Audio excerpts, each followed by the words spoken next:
To you. My guest today is Catherine Hartnett. She's an entrepreneur and nonprofit executive management consultant in strategic planning, crisis management, leadership transition, and philanthropy. She provides management and strategic giving consulting to corporate and family foundations. She serves on the board of the National Youth Recovery Foundation, Americans for Democratic Action, and Miss Foundation for Women. She spent 20 years in Washington, D.C., where she worked in the women's environmental and disability movements, as well as many congressional and Senate campaigns.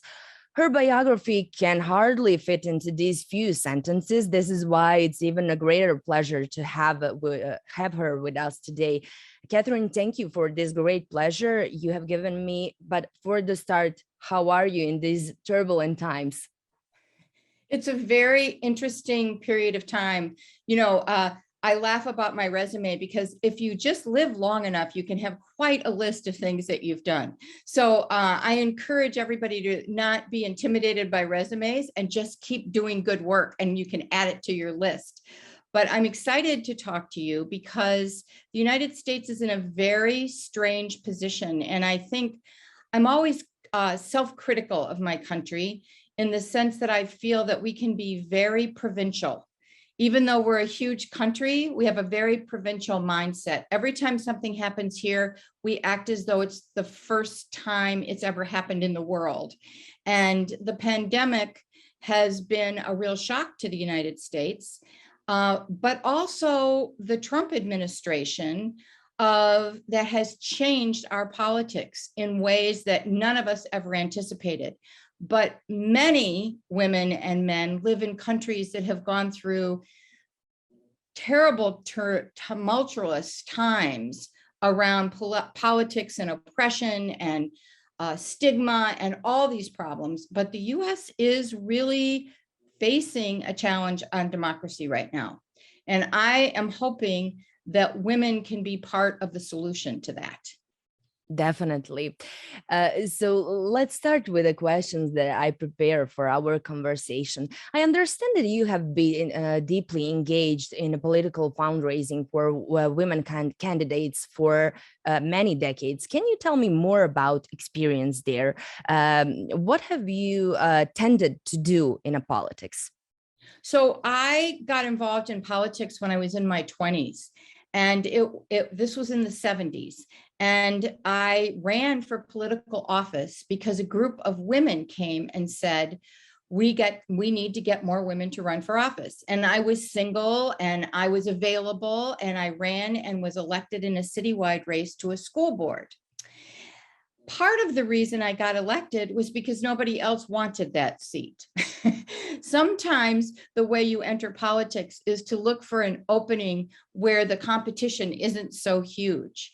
But it was mainly because a group of women got together and we said, the only way we're going to change the system is one by one and by us all working together. And so a group of women came together and really helped me get elected. And in part, it was because it wasn't an office that a lot of men wanted, but it was also because it was a way to open the door.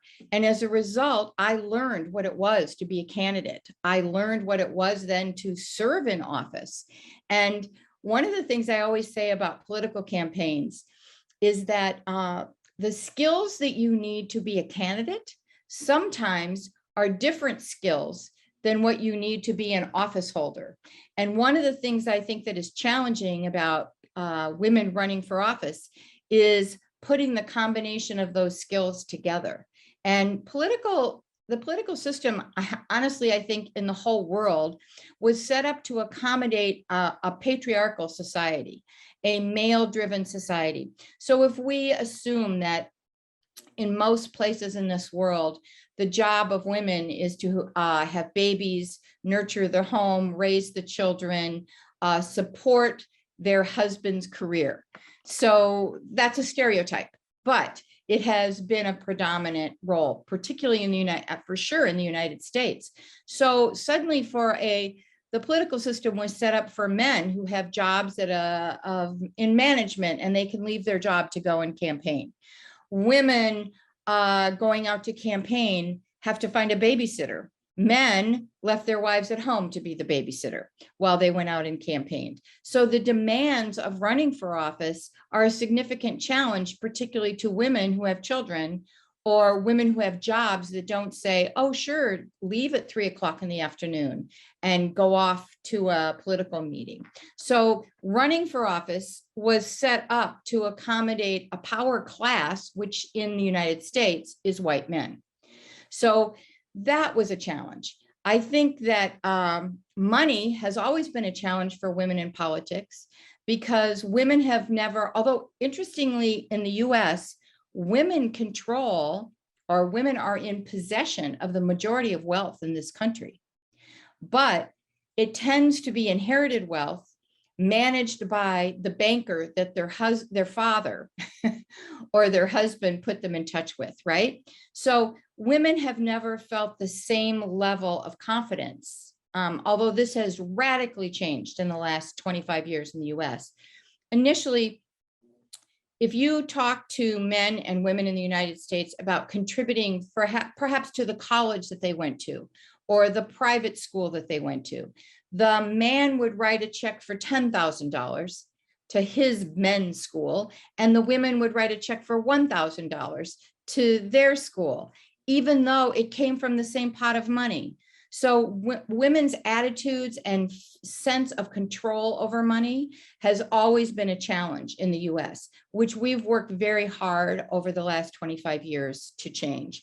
And so more women in our congressional race 4 years ago, more women entered our Congress than had ever been there before, of both parties, which was really an exciting time. So I celebrate that at the same time as I want to say, really, we're still not near 50%, and we're 51% of the population.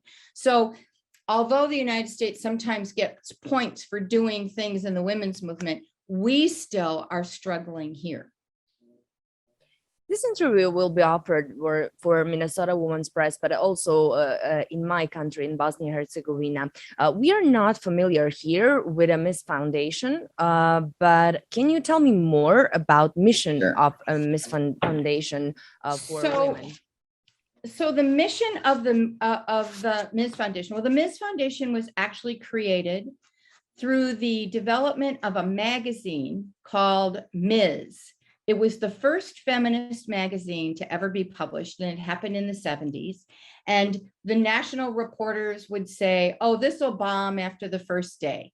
And it ended up selling out, and it survived for many years. And that magazine became a way to unite women, feminists across the country with hearing their voice from other women and beginning to hear the stories of women and what they were up against. And Gloria Steinem and others were leaders of this. And one of the things that was terrific about the optimism of women is they were convinced that the magazine would be fabulously financially successful. And so they would start a foundation to put the profits of the magazine to advance women's rights. Well, the magazine always struggled financially, but we created the foundation was created, and it was to build women's collective power in the US and to advance equality and justice for all. So we directly addressed the issue of women's organizations were dramatically underfunded in the United States compared to organizations that were run and for men. So the Ms. Foundation is a foundation, and the United States does have a unique financial system where people can get tax deductions for making contributions. So I want to be positive about that, and also with the caveat of saying to people around the world, generosity in the United States tied to a tax deduction is a motivator for people to give money.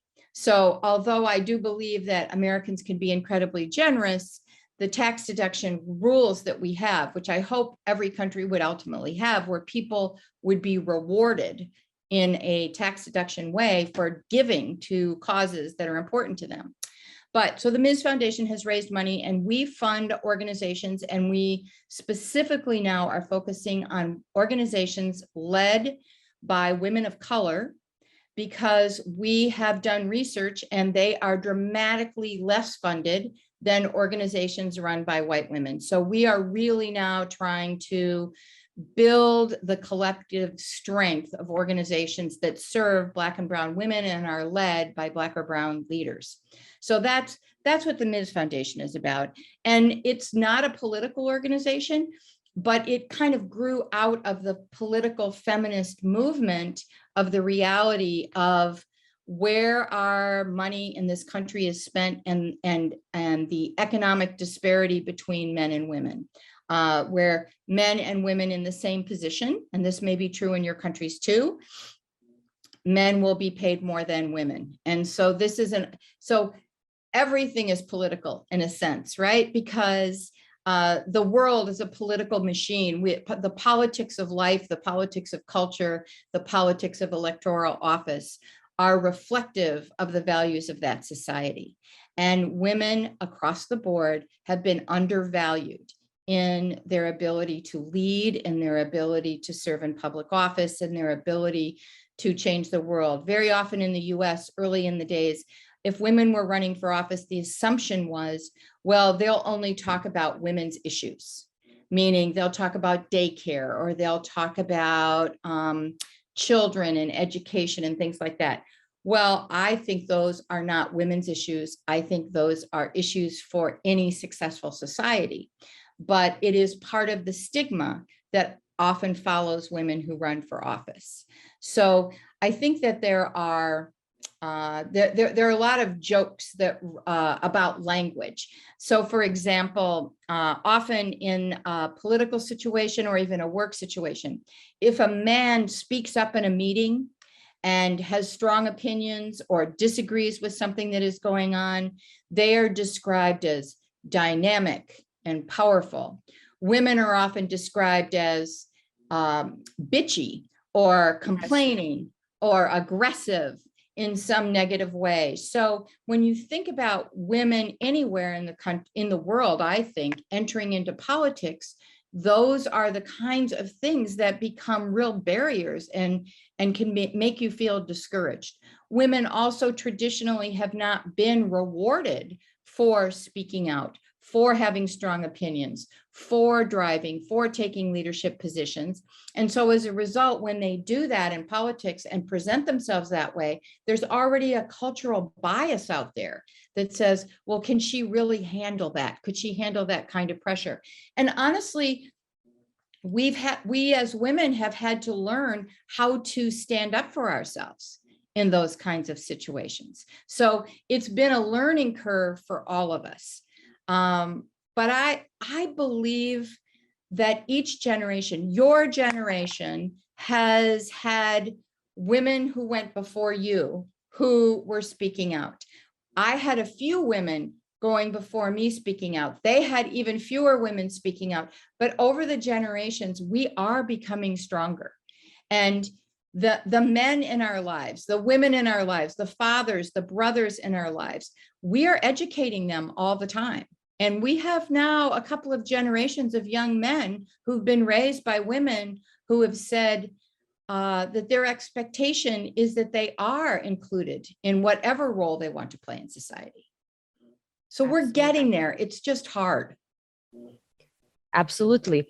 But when it comes to engaging women as the candidates, voters, donors in the United States, what can you share about what inspires them to get involved? Well, I think that women, men in many ways, because of the cultural role they play, are very aware of what's happening in their communities, what is happening in their child's school, what is happening in the education system. They are very often the ones taking children to doctor's appointments. So they are aware of what's happening in healthcare. They are aware of what has to happen in order for them to work, who takes care of their child during the day, what are the challenges of that daycare center or that school center, or the hours of the day that they have to work versus the hours their children are in school. They are aware of developmental issues in where stores are, where neighborhoods are, neighborhood issues. So women have a deep connection to the communities that they live in. And because often they are juggling maybe a career, but if they have a career, they're juggling all the family issues and all the neighborhood issues that they deal with. So I think that they can often see where problems are and be highly motivated to address them. And it's one of the reasons that I feel like one of the best political experiences I had was to engage in local politics rather than spend all of my energy worrying about what was happening nationally or globally. And so what I believe that when women want to run for office, it's usually because they want to address a problem or they want to change something in the system. And what they're confronted with is how do you get yourself to the place where you can have a voice around that? And they have bigger challenges than men often because of public perception about whether women should or could hold office. I would say that at the local level in the United States, that has radically changed. We find that our state legislatures, our city councils, our county councilors, our local government agencies are getting more and more women, both in positions of working for the government there, but also in running for office. And my best advice to women who are interested in running for office is get involved in any women's organization or any political organization that is working on the issues that you care about, and learn who all the power players are. Get involved. If you get involved and you begin to think about what needs to happen in your community and who are the people that will support you in doing that. Every campaign begins in someone's living room. Every campaign begins with a small group of people sitting around and saying, what's possible? And if we want to do this, what must we do? Now, one of the things that I think is sometimes challenging for women candidates is facing losing. In the United States, many times you have to run several times before you get elected. And so thinking about this as the long game, as we would call it, as a phrase of the more women run, whether they win or lose, the more women and men around them begin to think about women as being political leaders. So being prepared to see the benefit of running, whether you win or lose, is part of the effort of running for office. But what are also, besides that, the challenges that every woman should be prepared if she decide to get involved by your experience? So being dismissed. There will be people in the party structures. If you need party support, there will be people in the party structure that say, well, no, you're not in line. One of the things that that the women's press and I have talked about over the years is 20 years ago, when I was asked, what will it take? Maybe it was 30 years ago. What will it take for more women to get elected? And I had to say, a number of good white men will have to step aside. I think that one of the things that happen, even with progressive men who want women to get elected, they want that, except they don't want to give up their seat to make room for that person.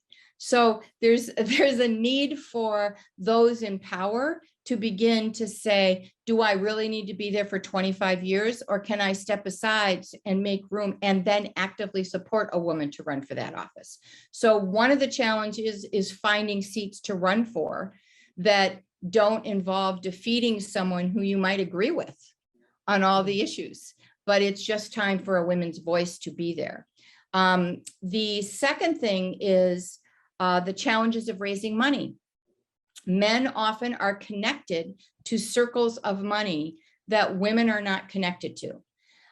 Their colleagues, maybe men who run for office have a higher level of people being in management positions. So they know other people have big salaries, so they can ask, they have a whole network of people to give them money. Women have to sometimes work harder to raise the money that it takes to run for office. But I will say that in the United States, we are finding that women are now raising equal amounts of money or more money than some of their male opponents. And that has come from years of building grassroots fundraising and women learning to ask.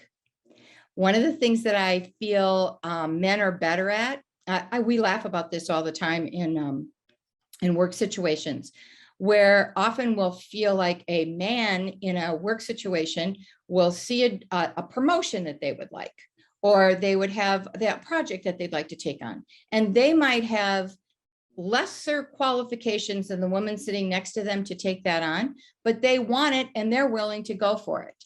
Women will often have a tendency to question themselves. Am I qualified enough? Is it okay for me to want to do this and then learn how to do it? Or do I have to know it all before I even try? And I think that's a cultural stigma that has existed in the United States that we're having a lot of good breakthroughs for. I will say with some pain in my heart that some of the women who've gotten elected in the United States do not stand for any of the feminist principles that I stand for. And yet they were willing to take the risk, and they are working against things that I care deeply about and other feminists in this country care about. But I will even say that there are moments when, because of their gender, they will have a moment of supporting some of the same issues we do, because they at least share that experience of being a sister, a mother, a grandmother, something that makes them understand that women are not, don't get the same crack that men do at politics or in the workplace. It's definitely the same situation here in Bosnia and Herzegovina, except this founding terms, because I think for us here, it looks like a mission impossible, and we are always afraid to ask. But let me ask you my another question. In my country, a terrible war ended in 90s, and we still feel the consequences today. What worries me is strong expansion of patriarchy that stifles women's political action. I'm even more frightened by the minimal existence of a system that empowers and supports women for political engagement.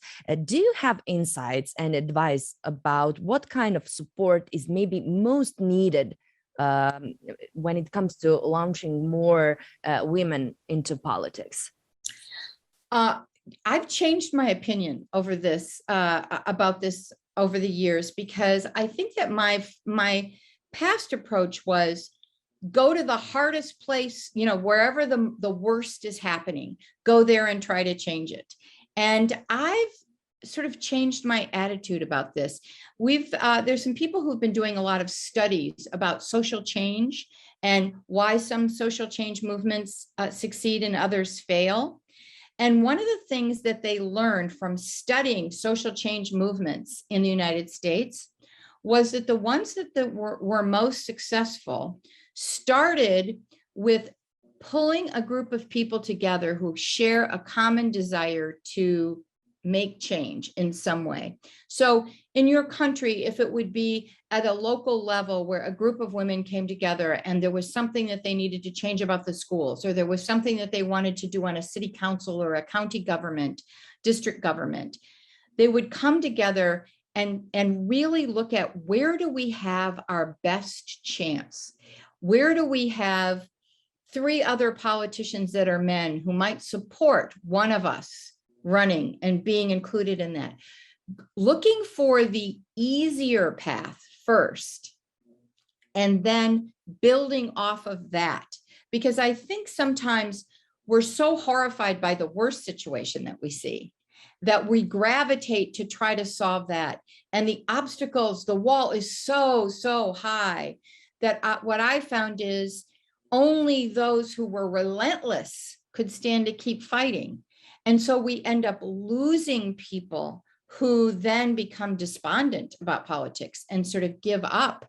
So I think it's important for women leaders to particularly look at ways to find a path for small successes, for at least building a collective of women who are getting together and reinforcing each other and showing up for each other. And if it's a march, if it's a demonstration, if it's a sit-in, if it's a testifying for an issue and getting 5 or 6 or 10 of you together to go do it together, that builds our internal confidence as women and as collectives trying to run for office. And it gives courage to the second tier, the women who are watching you, the women who are hesitant, who believe in what you believe, but are hesitant. If they see actions beginning to work, then all of a sudden they'll sort of stand in the back of the line. And never forget those who are willing to stand behind us, but who don't want to be out front. The rule of politics cannot be, you must be this certain type of person. We really need the collective skill sets of lots of women. There are women who never want to run for office, but they will do the research for the women who want to. There are women who want to make the signs, but they don't want to be standing in the front row.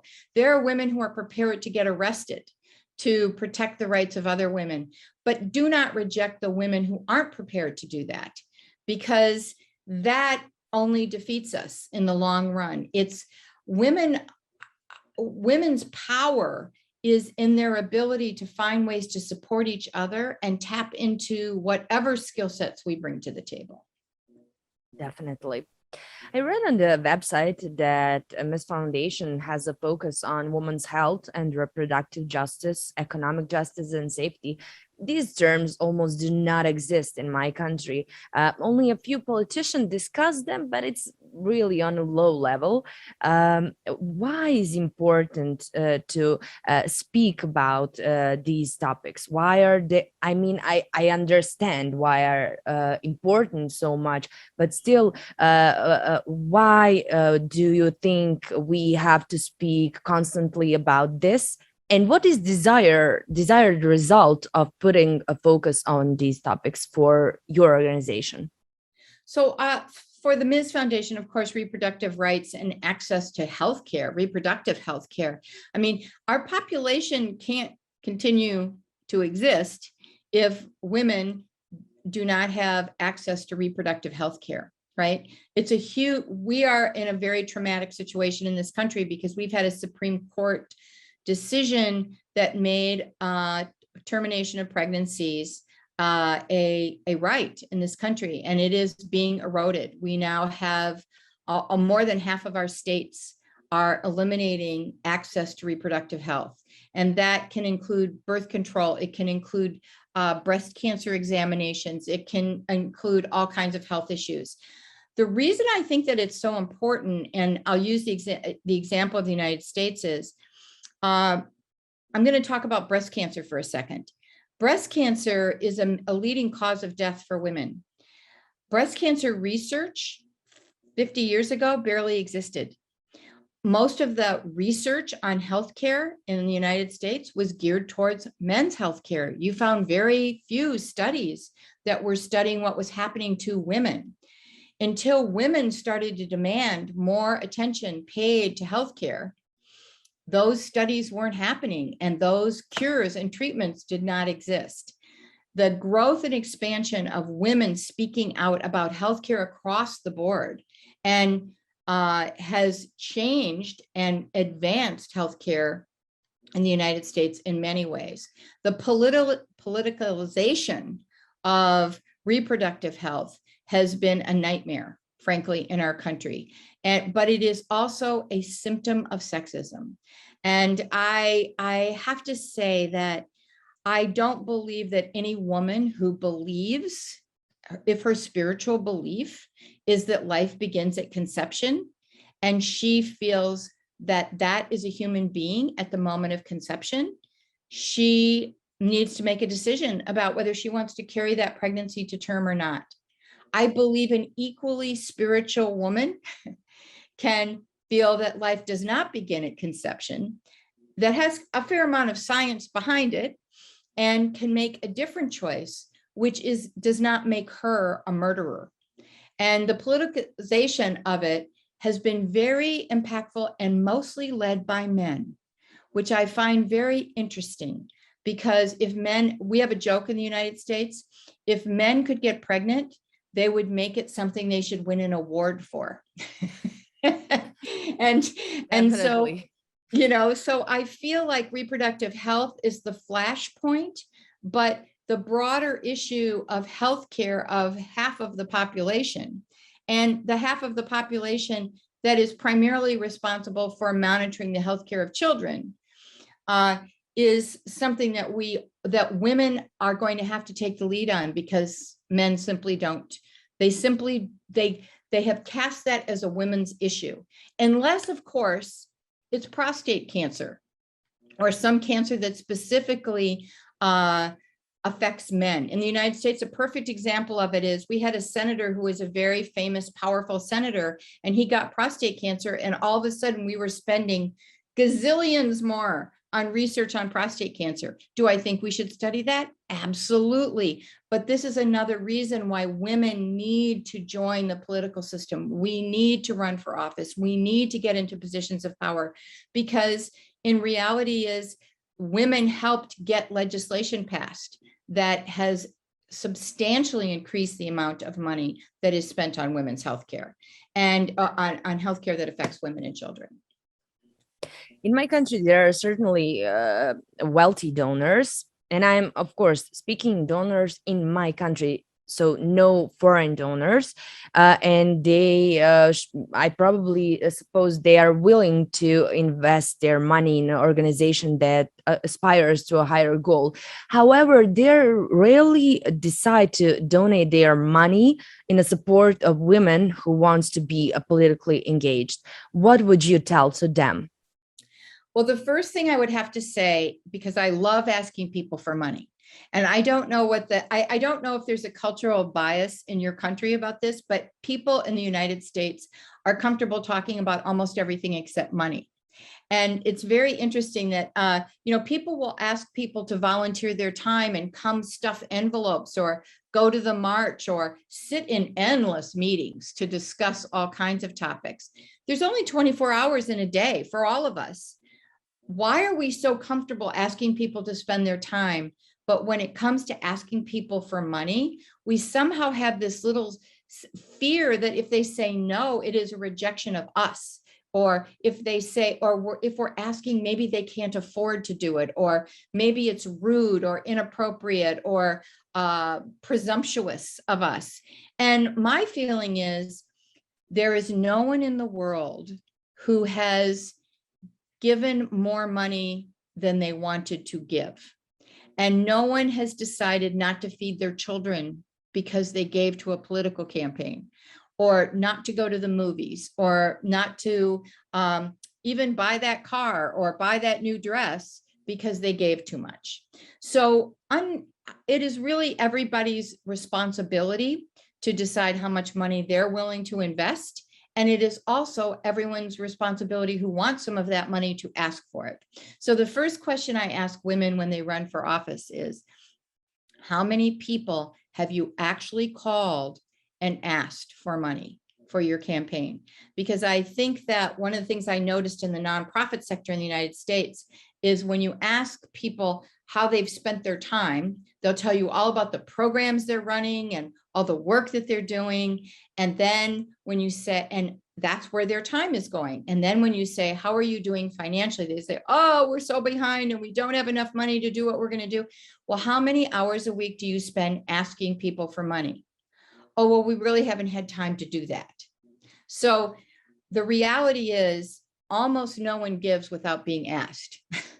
So asking is a really important part of every women's movement. And it's a very important part because we are worth investing in.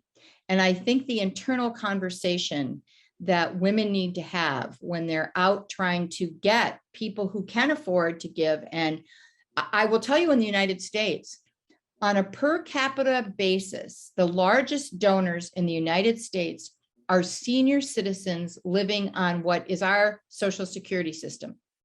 So the proportion of money that people give is higher in lower income brackets than it is in higher income brackets.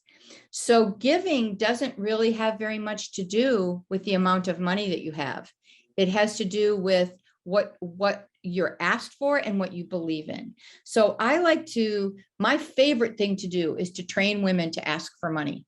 And I would be happy to train any woman in your country how to ask for money, because I think women asking for money is a way for us to say the work we are trying to do is worth your investment. There's almost nothing that I've seen women's organizations work for that weren't worth contributing to. So I think it's that empowering feeling of, I want to give you an opportunity to use your money to do good. And I don't know anyone who's ever contributed to a cause that they love that regretted it.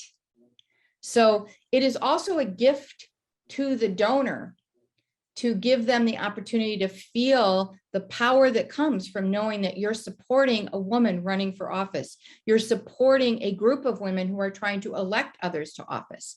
The one thing I would say is that one thing that really advanced women in politics in the United States is we started creating women's funds to fund elections.